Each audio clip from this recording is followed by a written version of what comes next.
একটি অদ্ভুত গ্রামে একটি জরাজীর্ণ বাড়ি ছিল যে সন্ধ্যার পরে কেউ কাছে যাওয়ার সাহস করে না। গ্রামবাসীরা মীরার অস্থির আত্মার কথা বলেছিল, একজন যুবতী মহিলা যে কয়েক বছর আগে সেখানে হারিয়ে গিয়েছিল। এক চাঁদনী রাতে রিয়া কৌতূহল দ্বারা চালিত সত্য উন্মোচন করার সিদ্ধান্ত নিয়েছে। তিনি ঘরে প্রবেশ করলেন, এর অভ্যন্তরটি ছায়া এবং ক্ষয়ে আবৃত। ফ্লোরবোর্ডগুলি তার পায়ের নিচে অশুভভাবে ক্রিকড।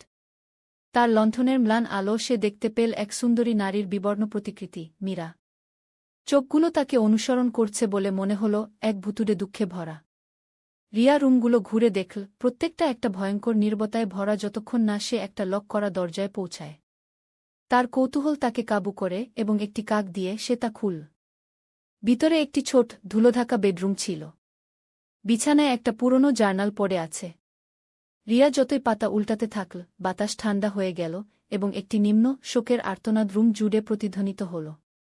হঠাৎ মীরার ভৌতিক রূপটি রিয়ার সামনে রূপান্তরিত হল, ফ্যাকাশে এবং ইথারিয়াল, যন্ত্রণায় ভরা চোখ। মীরার ভূত কাপা কাপা হাতে প্রাচীরের মধ্যে একটা লুকানো বগির দিকে ইশারা করে। ভিতরে রিয়া মীরা এবং তার প্রেমিকের ছবি সহ একটি লকেট খুঁজে পেয়েছে। আত্মার ক্ষিত দৃষ্টি নরম হয়ে গেল এবং রিয়া বাড়ি থেকে বেরিয়ে যাওয়ার সাথে সাথে বাতাসটি হালকা মনে হয়েছিল, যেন মীরার আত্মা অবশেষে শান্তি পেয়েছে।